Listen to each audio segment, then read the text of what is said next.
Have you ever received a piece of advice that completely changed the way you see the world, or perhaps how you approach life? Sometimes it only takes one powerful insight to completely shift our mentality and set us on a new path. Whether it's in how we handle challenges or our thoughts, or how we move forward with our dreams and goals and desires, the right advice can be a game changer. In today's video, I'm sharing 4 pieces of advice that transformed my mindset and helped me create a life I love living every day. And I believe these insights can do the same for you. These are pieces of wisdom that hit me hard when I first encountered them, and ever since they've been guiding me along my path. So hi there, and welcome back to my channel, where we talk about creating a life you love living, taking control of your mindset and empowering yourself to reach your dreams and goals. So whether you're feeling stuck or you're already in the process of leveling up, these pieces of advice could be just what you need to take that next step in your own journey. I want you to keep an open mind as we go through these tips. They might challenge you a little. They might challenge how you see yourself, how you view failure, or how you deal with stress. But trust me, these lessons are powerful. So grab a cup of tea or coffee, get comfortable, and let's dive in. The first piece of advice that completely shifted my mentality was learning that you are not your thoughts. You see, for years I'd lived in a whirlwind of negative self-talk, anxiety and doubt. I assumed that because I was thinking something, it must be true. I thought, if my brain is telling me this, then it must be who I am. I believed every limiting thought that crossed my mind and let those dictate my actions. And this kept me stuck, feeling small and incapable of achieving some of my wildest dreams. But then I encountered a simple yet profound piece of wisdom, that you are not your thoughts. You are the observer of your thoughts. Now, this concept is powerful because it creates a mental shift where you begin to see your thoughts as almost separate from your identity. Instead of getting tangled up in a web of negativity, you can step back and ask yourself, is this thought serving me? Is this something I want to continue to believe? This enables us to break free from mental traps. And I can't emphasize enough how life-changing this realization can be. Imagine for a moment you're watching a movie in your mind and you can see the plot unfolding, but you don't have to believe every scene. You get to decide how the story goes. I remember one particularly stressful time in my life when I was consumed by the thoughts that I wasn't good enough. I had a massive project coming up, and my inner critic, if you like, that negative self-talk, was running wild, telling me all the ways I could fail. It was almost like a broken record of self-doubt. But one day I stopped and I thought, wait a minute, I don't have to believe these thoughts. That was a pivotal moment for me. I began journaling every time that a negative thought came up, asking myself, is this really true?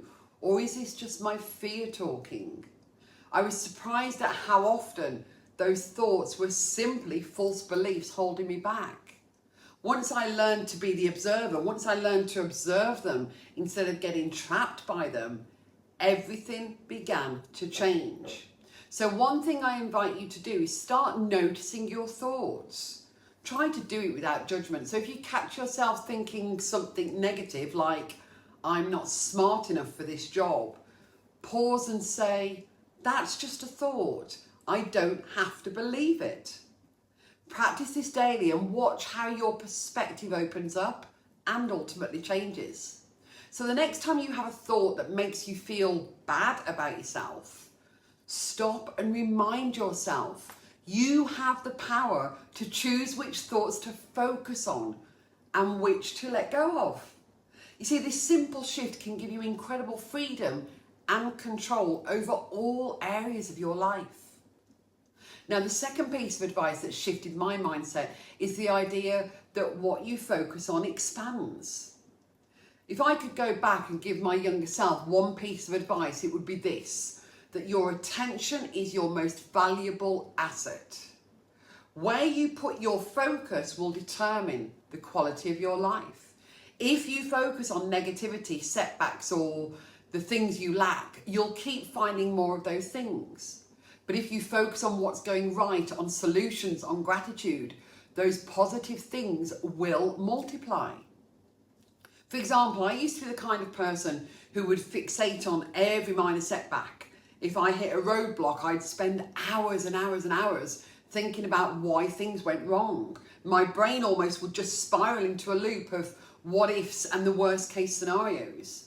I was always waiting for the next thing to go wrong or the next bad thing to happen. And of course, it always seemed like something would. But here's the thing. When I started to focus on what wasn't working, I made those problems seem even bigger. I was draining my energy. It's like watering weeds and wondering why they keep growing. When I shifted my mindset and my mentality to focus on solutions instead of problems, my whole world did change. For example, when I started my business, I faced a lot of obstacles. I could have easily focused on how hard things were, how overwhelming marketing felt, or how uncertain everything seemed. But instead, I made a conscious decision to focus on the small wins, the actions I could take each day, and the things I was truly grateful for. This didn't mean that my challenges disappeared overnight, but I started to notice more opportunities, more things to be thankful for. And as I focused on those things, things began to elevate and expand quickly. There's actually science behind this. You see, the reticular activating system in your brain filters out what's not important and brings to your focus the things that you want to bring. In other words, it brings a focus onto the forefront of your mind. So if you're constantly focusing on negativity, your brain will naturally find more negativity. But if you focus on progress and gratitude, guess what? You'll see more of that in your life. So for the next week, make it a habit to start and end each day with a simple focus exercise. Each morning, ask yourself, what do I want to focus on today? And what's going well? And at night, reflect on 3 things that you're grateful for. You see, this simple shift can rewire your brain and transform your mindset. And if you feel stuck, try changing your focus. Start paying attention to the things that are going well, no matter how small they seem. Focus on solutions, on growth, and on the future that you want to create. You'll be amazed how much your mindset and your life will expand. The third piece of advice that had a huge, massive impact on my mindset is the concept of failing forward. Let's just talk about failure for a brief second. Failure can feel like the worst thing in the world. It can make you doubt yourself, question your abilities, and even wonder if you should just give up. But I learned a very powerful truth. Failure is not the opposite of success. It's a part of it. When I first heard the phrase fail forward, it actually changed how I viewed my mistakes. Instead of seeing failure as something to avoid, I started seeing it as something to embrace. Almost failing forward means using every mistake as a stepping stone, a lesson that brings you closer to success. You see, we want to see failure as that stepping stone instead of a dead end. If you look at the most successful people in the world, whether in business, in sports, or any other field, they've all experienced failure, but they didn't let it stop them. They used it to get better. So it's not about avoiding failure, but about failing smarter. Every failure has something valuable to teach you. So instead of fearing failure, welcome it as part of the process. So the next time you experience a setback, remember this: failing doesn't mean you're a failure. It means you're learning. Take those lessons, improve and move forward, fail forward. You see, you're not defined by your mistakes. You're defined by what you do with them. And then the fourth piece of advice that profoundly changed my mentality is the concept of embracing the power of now. This idea comes from Eckhart Tolle's book, The Power of Now, which has had huge impact on me and many others around the world. Now, here's the thing, so much of our stress, our anxiety, and even our unhappiness comes from dwelling on the past or worrying about the future. We replay old mistakes over and over and over again, or we fret about what might go wrong tomorrow. But the truth is, the only moment we truly have is the present one, the now. I'll be honest, I used to spend a lot of time living in either the past or the future. I would constantly think about things that I should have done, things I should have done differently, whether it was a conversation I had or a choice I had to make or an opportunity I'd missed. On the flip side, I was also constantly anxious about the future, thinking about all the things that could go wrong, stressing over things that hadn't even happened yet. Now, it wasn't until I started to truly practice mindfulness and focusing on the present moment that I noticed a real change in my mental well-being.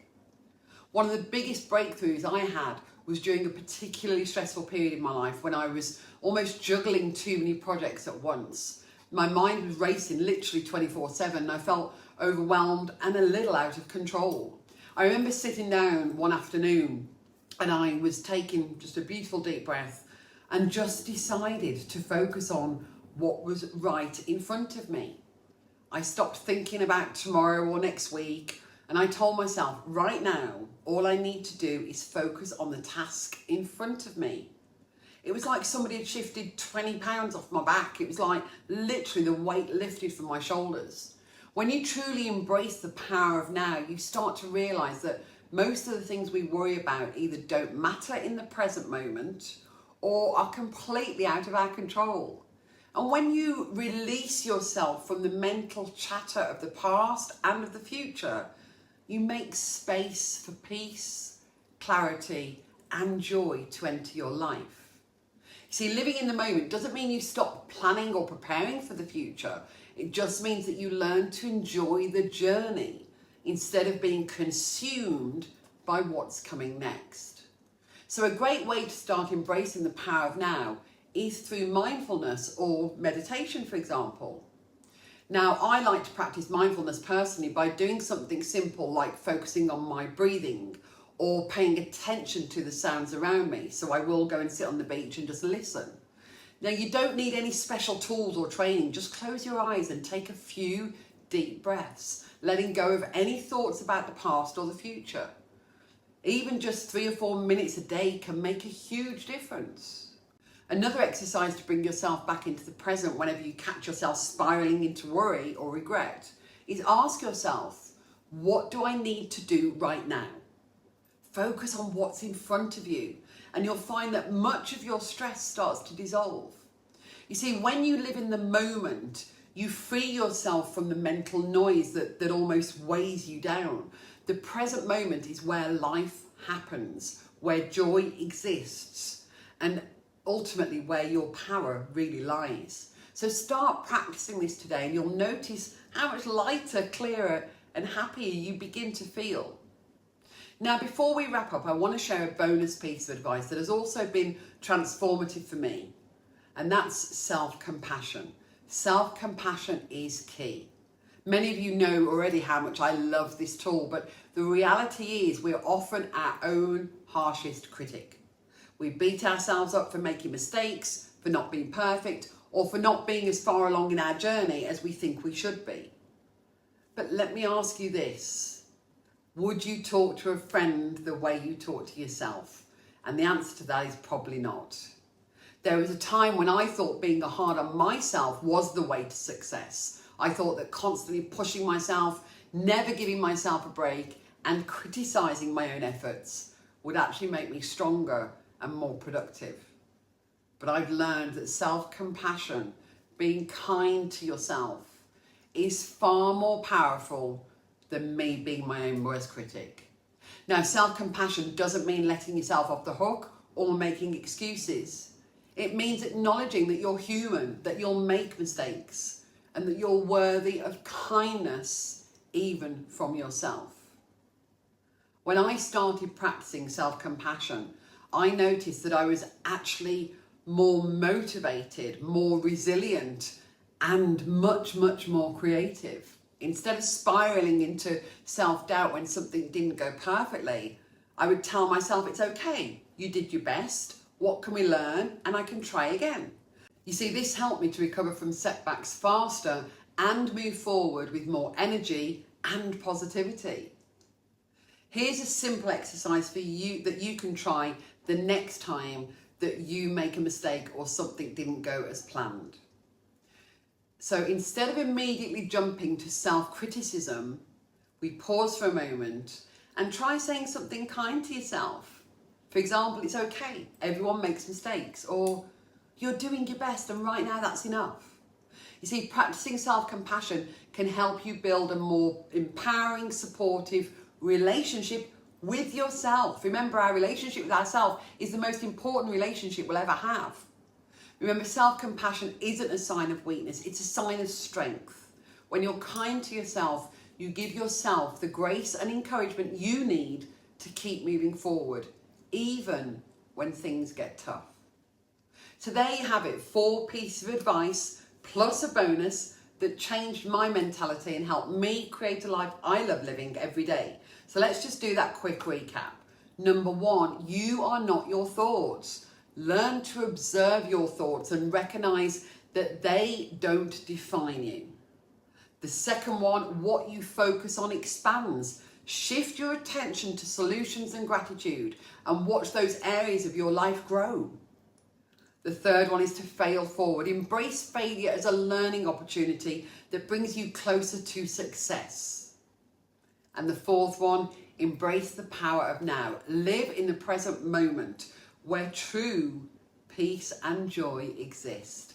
And finally, the bonus tip, self-compassion is key. Be kind to yourself, especially in moments of struggle, because guess what? You deserve it. I hope these pieces of advice resonate with you as much as they did with me. And if any of these concepts stood out for you or sparked an aha moment, let me know in the comments, because I'd love to hear what your thoughts are and how you're planning to apply these ideas into your own life. And I promise I do respond to all comments that are shared. And before you go, don't forget to like this video, subscribe to the channel, and hit the notification bell so that you never miss any new videos. And feel free to share it if you do know someone that you believe would benefit from it. Thank you so much for watching, and remember, you have the power to create a life that you love living, one decision at a time. Until next time, take care.